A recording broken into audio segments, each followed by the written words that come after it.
Sir बिस्मिल्लाहिर्रहमानिर्रहीम। Sir शुरू करते हैं। सर आज की क्लास में हम पढ़ते हैं सर नेगोशिएबल इंस्ट्रूमेंट के कुछ सर टर्म्स हम डिस्कस करेंगे।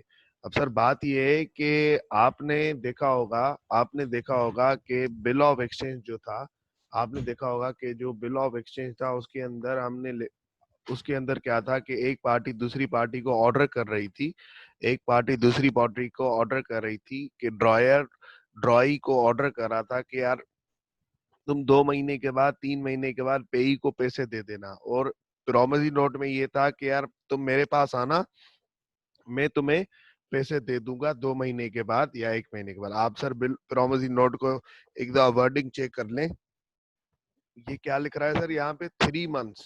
3 months after date I promise to pay. 3 महीने के बाद मैं प्रॉमिस टू पे कर रहा हूँ।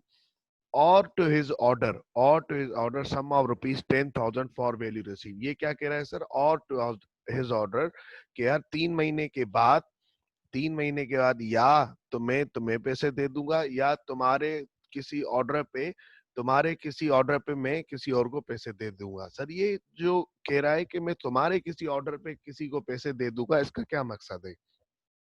3 महीने के बाद मैं ये दोबारा रिपीट कर दूं कि यहाँ पे हमने एक एग्जांपल बनाया था। जैसे आपको याद होगा कि मिस्टर ए ने कार्विल इलेक्ट्रॉनिक से एसी खरीदा और उसको क्या किया, फिर प्रॉमिसरी नोट दे दिया कि यार 1 महीने के बाद मैं तुम्हें पैसे दे दूंगा।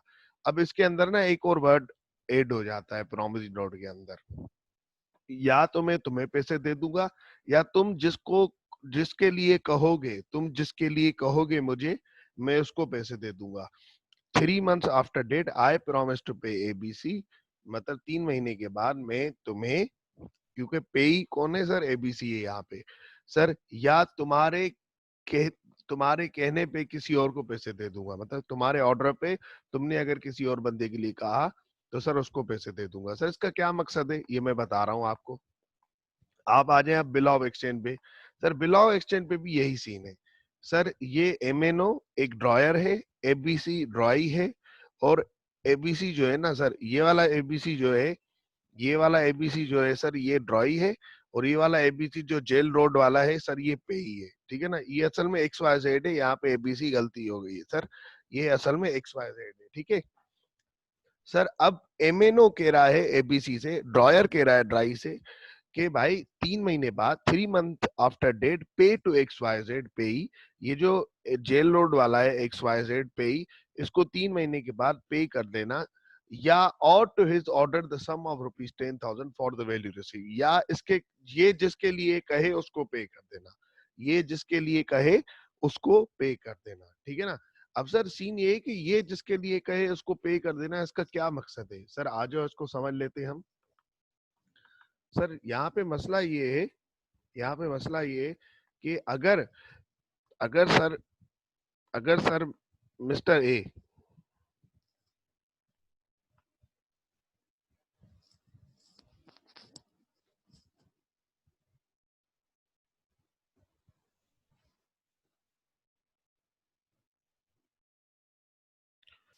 जी सर, अगर मिस्टर ए अगर मिस्टर ए ने कोई चीज खरीदी, जैसे सर कार्विल इलेक्ट्रॉनिक से क्या खरीदा था? सर कार्विल इलेक्ट्रॉनिक से खरीदा था स्प्लिट एसी। क्या खरीदा था सर? Split AC. अब मिस्टर ए ने कार्विल इलेक्ट्रॉनिक्स वाले को क्या दिया था sir? Let suppose bill of exchange दिया था या प्रॉमिसरी नोट दिया था। या तो बिल ऑफ एक्सचेंज दिया था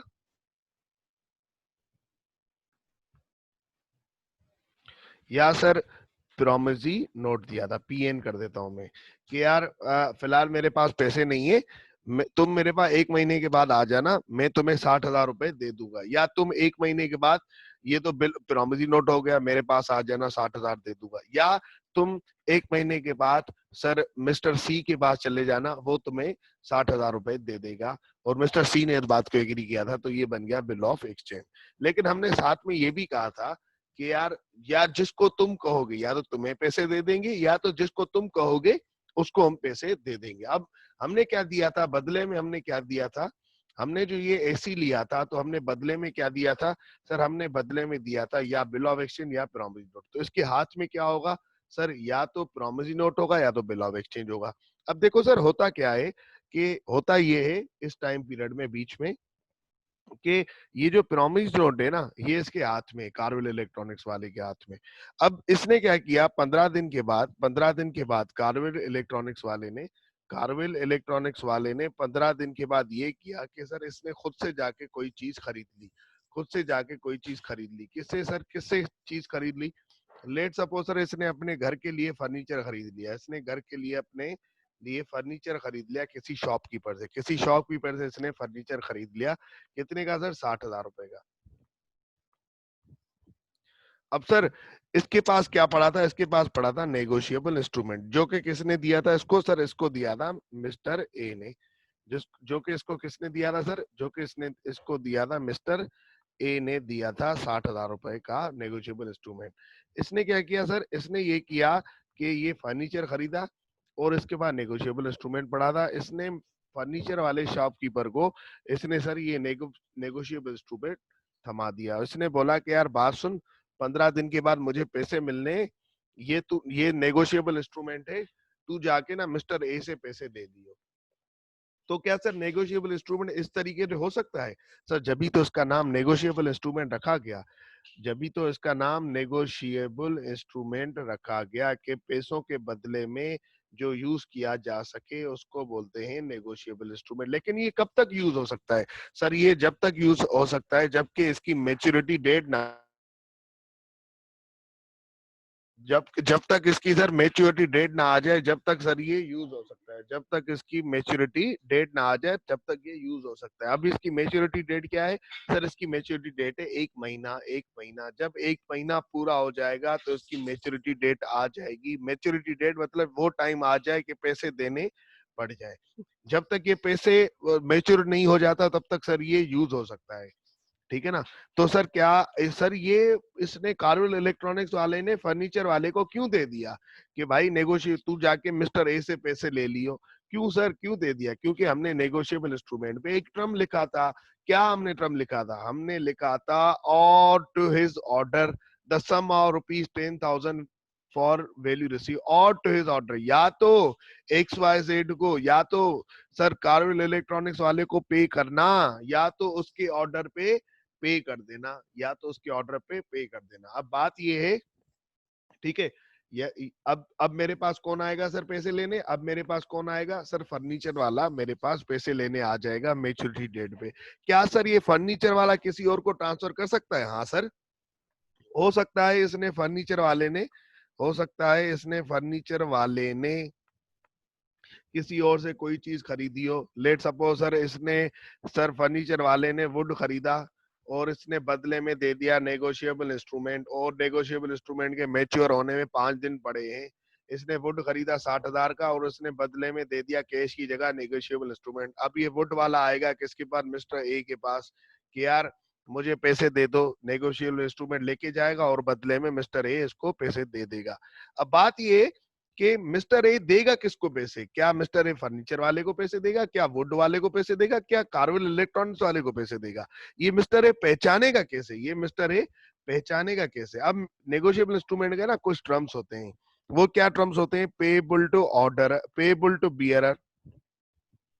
सर अगर मैं नेगोशिएबल की करेक्टरिस्टिक को पेएबल टू बियरर रखा है देते वक्त, शुरू शुरू में करेक्टरिस्टिक को देते हुए, जब इशू करते हुए पेएबल टू बियरर रखा है, तो जिसके हाथ में नेगोशिएबल इंस्ट्रूमेंट होगा, जो नेगोशिएबल इंस्ट्रूमेंट को होल्ड कर रहा होगा, जब एट द टाइम जब मैच्योरिटी हो गई, जब पैसे लेने मुझसे आ जाएंगे, तो जिसके हाथ में नेगोशिएबल इंस्ट्रूमेंट होगा सर मैं उसको पैसे दे दूंगा। लेट सपोज फर्नीचर वाले के पास होगा तो सर मैं फर्नीचर वाले को दे दूंगा। लेट सपोज वुड वाले के पास होगा तो मैं वुड वाले को दे दूंगा।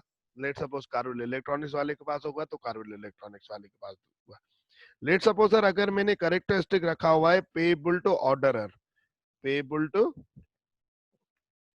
ये था पेएबल टू बियरर और ये था payable to orderer. Sir payable to orderer क्या होता है? सर पेएबल टू ऑर्डरर ये सीन होता है कि भाई बात ये है कि अगर कोई इसको ट्रांसफर कर रहा है, अगर इसको कोई ट्रांसफर कर रहा है, ठीक है ना, लेट सपोज सर कारवेल इलेक्ट्रॉनिक्स वाला ट्रांसफर कर रहा है फर्नीचर वाले को। तो कार्विल इलेक्ट्रॉनिक्स वाला मैंने किसको दिया था? मैंने दिया था कार्विल इलेक्ट्रॉनिक्स वाले को। कार्विल इलेक्ट्रॉनिक्स वाला जब भी ट्रांसफर करेगा, क्योंकि हमने नेगोशिएबल इंस्ट्रूमेंट बनाया ही ऐसा है कि कार्विल इलेक्ट्रॉनिक्स वाले या तो हम तुम्हें देंगे या तो तुम्हारे ऑर्डर पे किसी और को देंगे, या तो तुम्हारे ऑर्डर पे किसी और पे देंगे। हमें कैसे पता लगेगा कि तुम्हारा ऑर्डर है कि तुम फर्नीचर वाले को दे दो, तुम फर्नीचर वाले को पैसे दे दो? तो तुम क्या करोगे? हमने कार्विल इलेक्ट्रॉनिक्स वाले को बोला है कि अगर तुम चाहते हो कि हम फर्नीचर वाले को पैसे दे दें या तुम्हारे ऑर्डर पे किसी और को पैसे दे दें, तो तुम क्या करोगे? पीछे से इंडोर्समेंट करके दोगे, पीछे से साइन करके दोगे। जैसे चेक होता है, आप किसी बैंक में जाते हैं तो चेक के अगर कभी बैक साइड में देखेंगे ना, कोई भी चेक होता है उसके बैक साइड में देखेंगे ना, तो वर्ड इस्तेमाल हुआ होता है सर इंडोर्समेंट। तो आप अगर साइन करके दोगे किसी भी नेगोशिएबल इंस्ट्रूमेंट के बैक पे, तो सर वो कहला जाता है endorsement.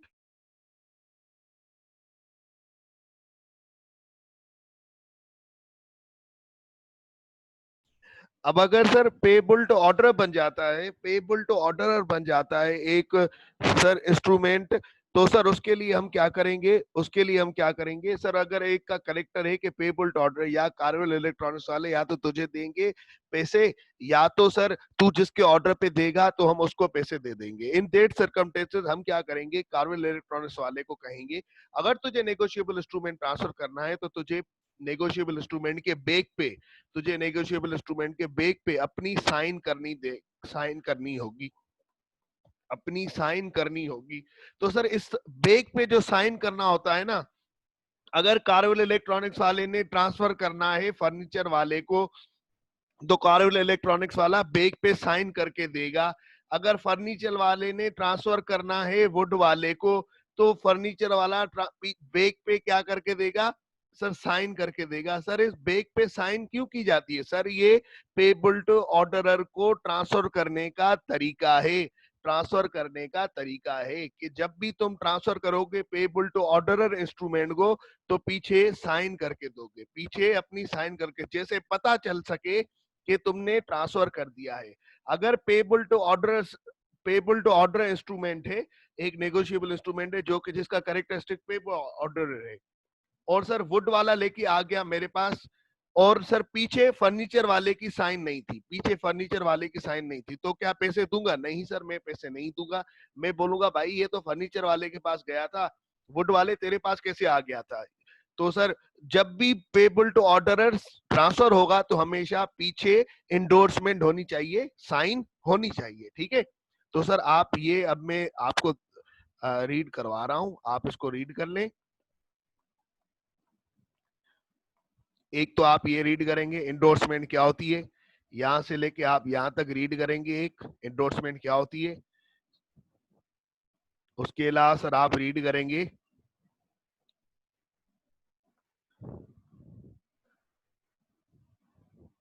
Payable to order, payable to bearer, easily transferability. Sir ये आप चीजें रीड करें तो उसके बाद बताएं, तो फिर हम आगे बढ़ते हैं। 5 मिनट दे रहा हूं, जल्दी से रीड कर लें। आ जाए सर।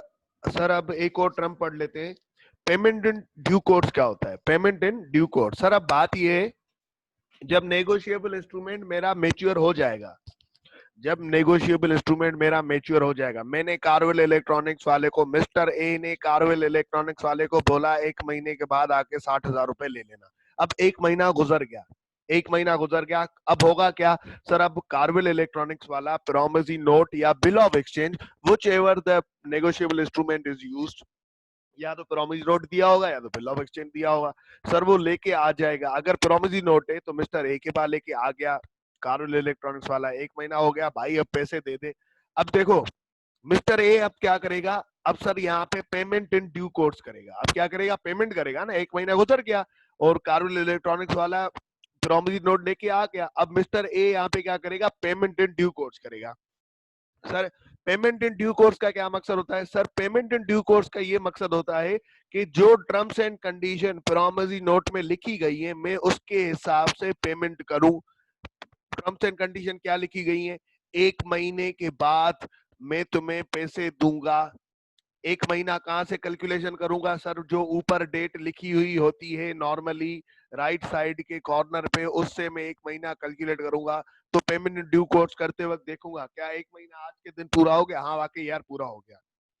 और उसके अंदर क्या ये लिखा हुआ है कि सर ये पेई को पैसे देने, क्या कारवेल इलेक्ट्रॉनिक्स वाला खुद पेई है? तो क्या मुझे पैसे देते वक्त सोचना पड़ेगा, पेमेंट इन ड्यू कोर्स करते वक्त सोचना पड़ेगा क्या इसी को पैसे देने? क्या पीछे से इसने किसी को ट्रांसफर तो नहीं कर दिया, इंडोर्स तो नहीं कर दिया? ठीक है ना, पीछे से किसी को ट्रांसफर तो नहीं कर दिया, ठीक है ना? तो सर जिसका हक होगा मैं उसको पैसे दूंगा। सर पेमेंट हमेशा कैश में की जाएगी। सर पेमेंट हमेशा उतनी की जाएगी जितनी इंस्ट्रूमेंट के अंदर लिखी गई हो। तो सर हमेशा ये इन बातों को क्या कहा जाता है सर? इन बातों को कहा जाता है पेमेंट इन ड्यू कोर्स। जब मैच्योरिटी हो जाए तो के कंडीशंस देख के, जो कंडीशंस लिखी गई थी प्रॉमिसरी नोट में, वो चीजें सब सब चेक करके सर पैसे दे देना, पैसे दे देना, इनको बोला जाता है पेमेंट इन ड्यू कोर्स। आप सर इसको पढ़ लें तसल्ली से, यही बातें लिखी हुई हैं। अगर कुछ समझ नहीं आता तो मुझे बता दें तो मैं इसको रीड करवा दूं। सर एक और टर्म पढ़ लेते हैं। इसके लिए क्या होता है, अब देखो, जब मैं बिल ऑफ एक्सचेंज बना रहा हूं, बिल ऑफ एक्सचेंज के अंदर तीन पार्टीज होती है। एक होती है सर यहाँ पे ड्रॉई, एक होता है सर यहाँ पे ड्रॉयर, एक होता है यहाँ पे पेई। ठीक है ना? ये होता है सर पेई, ये होता है सर, नहीं सर, ये होता है, अल्लाह आपका भला करे सर, ये होता है ड्रॉयर, ये होता है पेई, ये होता है सर ड्रॉई।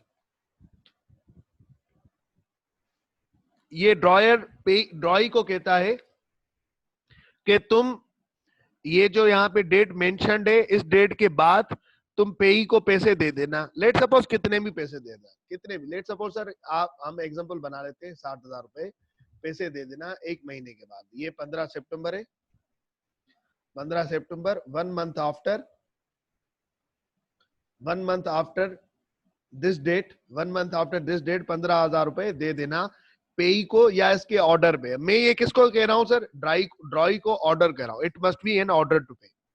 सर अब होता ये है, लेट सपोज सर आप ये सोचें, अगर ये 15 सितंबर से एक महीना काउंट करूं तो कितने दिन बन गए? 15 अक्टूबर। 15 अक्टूबर की सुबह आ गई, इस पेई ने बड़ा खुश होके तैयार होके सर चला गया इस ड्रॉई के पास, बड़ा खुश होके तैयार होके चला गया सर ड्रॉई के पास 14 अक्टूबर को। ये ड्रॉई के पास चला गया, ड्रॉई ने बोला जा मैं तुझे पैसे नहीं दे रहा, जो करना है कर ले। जा मैं तुझे पैसे नहीं दे रहा, जो करना है कर ले। ठीक है ना सर? तो अब क्या हो जाएगा? तो सर मतलब इस ड्रॉई ने इस नेगोशिएबल इंस्ट्रूमेंट बेचारे की कदर नहीं की। तो सर इसका मतलब ये नेगोशिएबल इंस्ट्रूमेंट डिसऑनर्ड हो गया। ये नेगोशिएबल इंस्ट्रूमेंट क्या हो गया सर? डिसऑनर्ड हो गया। ये नेगोशिएबल इंस्ट्रूमेंट क्या हो गया? डिसऑनर्ड हो गया। In that case, in that case sir अब होता क्या है? अब ये तो मैंने आपको एक टर्म समझा दिया, अब ये आगे होगा क्या, क्यों होगा, उसको छोड़ दें। फिलहाल ये समझा दूं, दोबारा समझा दूं।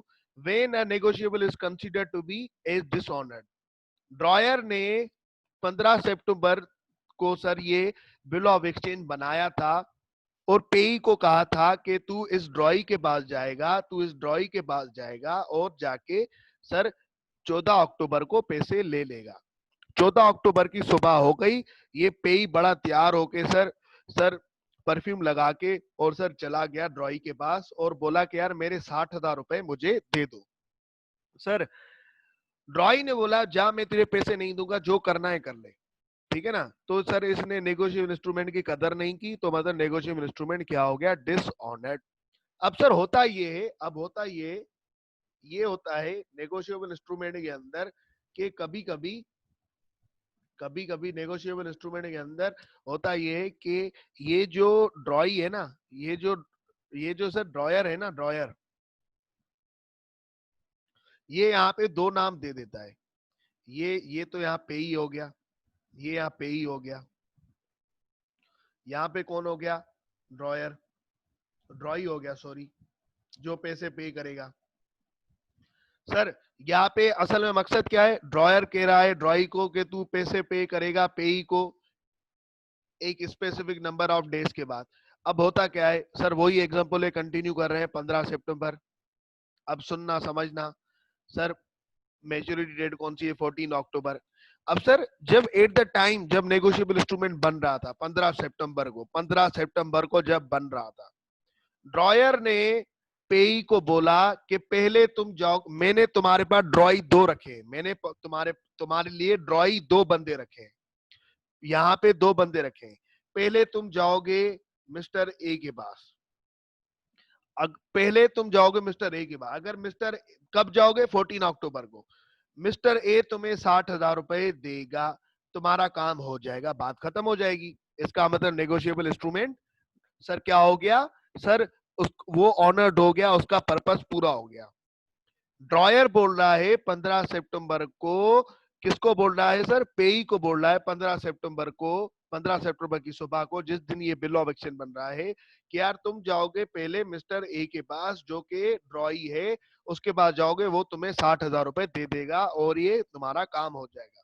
इन केस अगर ये मिस्टर ए तुम्हें पैसे ना दे, अगर ये तुम्हें मिस्टर ए पैसे ना दे, या मिस्टर ए अवेलेबल ना हो, या कुछ भी हो, उसने मना कर दिया, तो तुम जाओगे किसके पास, मिस्टर सी के पास। ये इसके पास तुम कब जाओगे, मिस्टर सी के पास तुम कब जाओगे, अगर अगर मिस्टर ए ने मना कर दिया, उसके बाद तुम मिस्टर सी के पास जाओगे पैसे लेने 60,000 रुपए।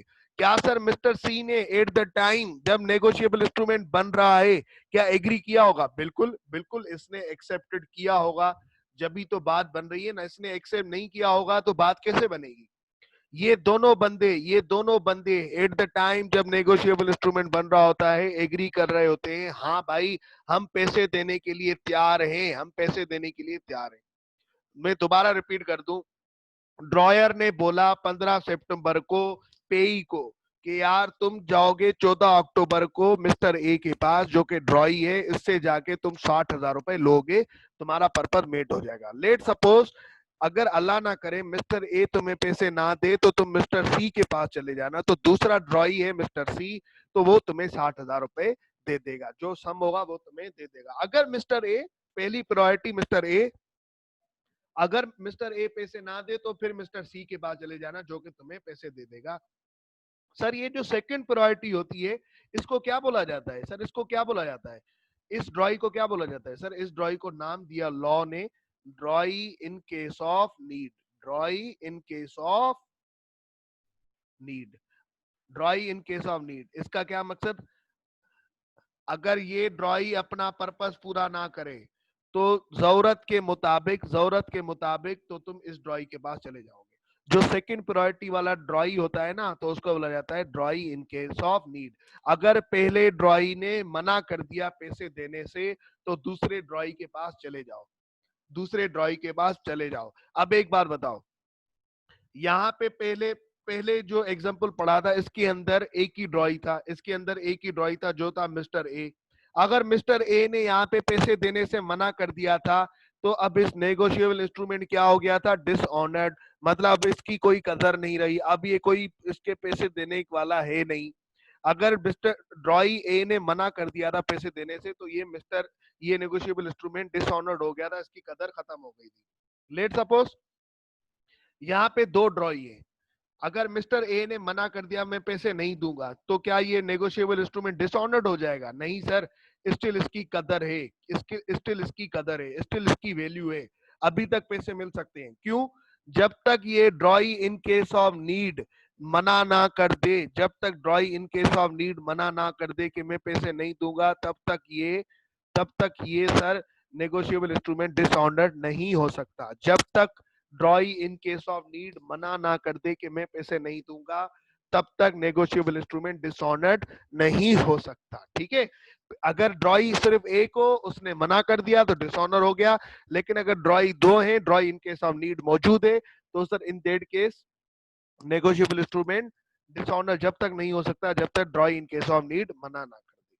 तो सर अब आप ये पढ़ेंगे, ये ड्रॉई पढ़ेंगे, ठीक है ना, यहां से लेके आप यहां तक पढ़ेंगे तो ये बात आपकी क्लियर हो जाएगी। पढ़ के जल्दी से मुझे बताएं।